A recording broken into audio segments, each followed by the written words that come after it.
Welcome back, everybody. So as I was saying in that last video, so the physics that Aristotle is setting up is basically saying that the Earth has to be the center of the universe and everything has to be revolving around it. And of course, as you know, the history of it all, this turned into a huge debate where you had people that did think that the Earth was the center, the geocentrists, Ptolemy and amongst others, versus the heliocentrists, that the sun-centered view of the solar system, which came from Copernicus. And they both published books about their theories and so on and so forth. Later, and back a little bit more directly about physics, Galileo had an idea. Galileo had a thought experiment that he said, well, what if you could take the friction away from a ramp? And what if you rolled a ball down a ramp one side and let it roll back up the other? He said, it's not going to roll up as far as it should if there's friction. He said, if there's no friction, see, it will roll up to the same height.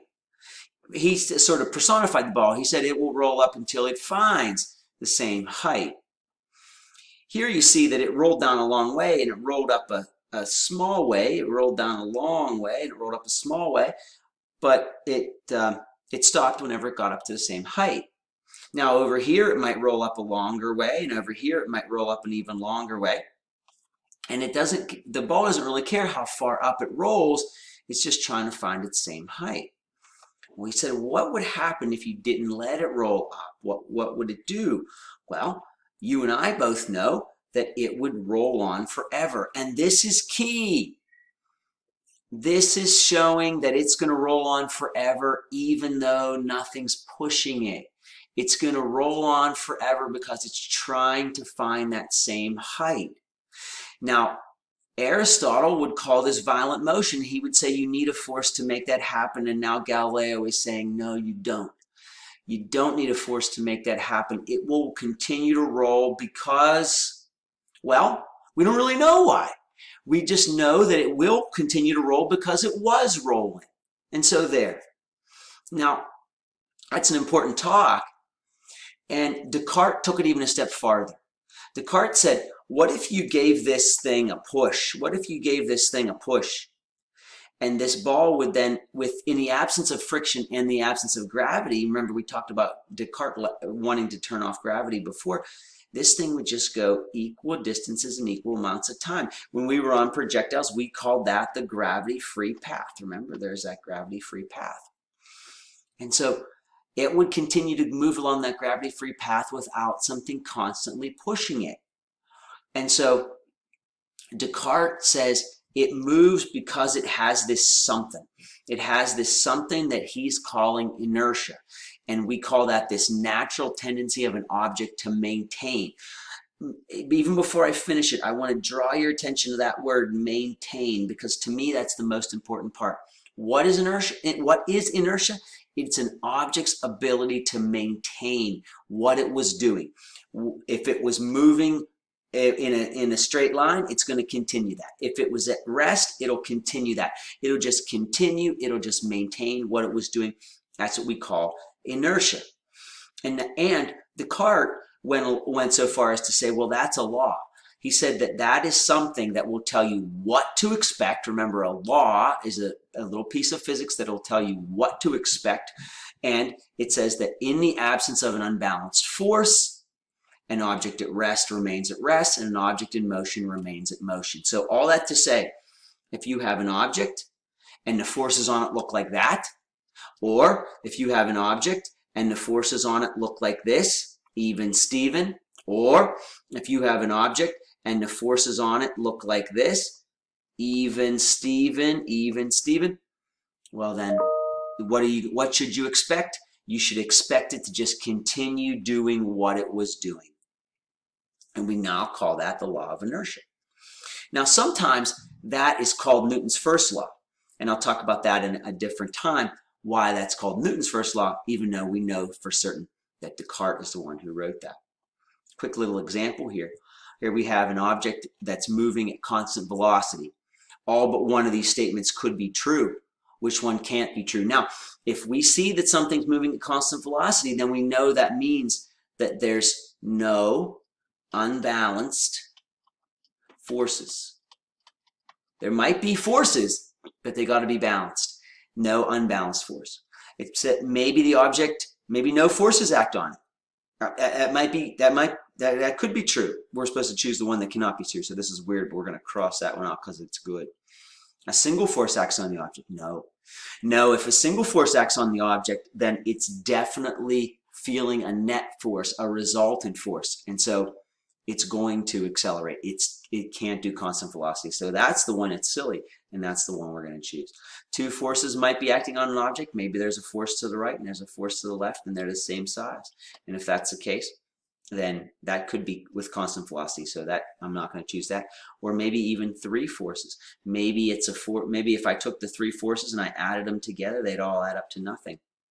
And if that's the case, then you could get no constant velocity, or no change, I should say, that way too. You have the age-old demonstrations of pulling a tablecloth out from underneath some plates, or doing something very quickly and allowing an object's mass to hold it in place. I'm going to put a couple of video links in the agenda, and I would like you to watch these two videos at this point. So please stop my video here, watch these two videos, and then come back.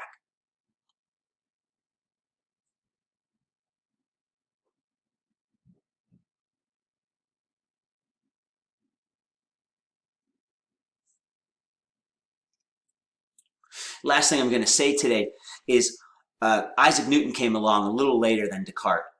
Isaac Newton wanted to write a book, wanted to compile all the knowledge that people had about science up to that point, put it all in one volume. It was, and this is the volume right here. It's called today we shorten it and we call it the Principia, but it's a Mathematical Principles of Natural Philosophy. He's got everything that was known to humans about science into the late 1600s.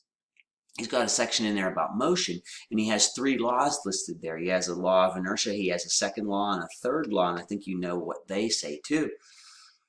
He wrote the second law, he wrote the third law, but he didn't write the first law, but he also didn't cite the first law either, and so a lot of people think it's his, when actually we have reason to believe that it's Descartes.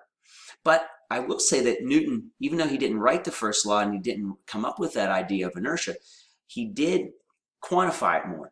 And he said inertia and mass are the same thing. If you want to see how much inertia an object's going to have, look at its mass. And so that's why when I look at a giant boulder like this, it has so much mass versus a little speck of a pebble like that.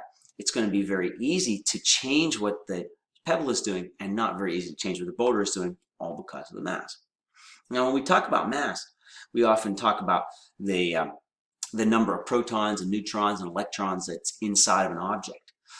We measure it in kilograms and we say it's a scalar quantity, but really in the end an object's mass is sort of a vague thing that we don't really understand very well, and maybe that's why we don't understand why it causes objects to continue forward.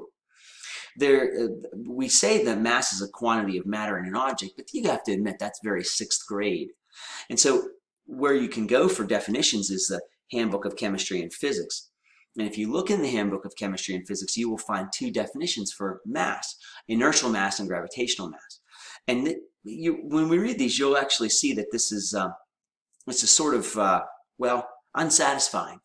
You'll see that the inertial mass, it says, is the quantitative measure of an object's resistance to acceleration. Well, that's just what we were just talking about. We say that the more an object, and more mass an object has, the more difficult it's going to be to accelerate it. Well, we get that. And the gravitational mass is even simpler. This is the quantitative measure proportional to the weight. Basically, the more mass something has, the more it weighs. Well, I knew that too. All that to say, it is a vague thing, and we can sort of describe it a little bit here, but to say precisely what it is, this is very unsatisfying. Maybe that's where you come in to this whole thing.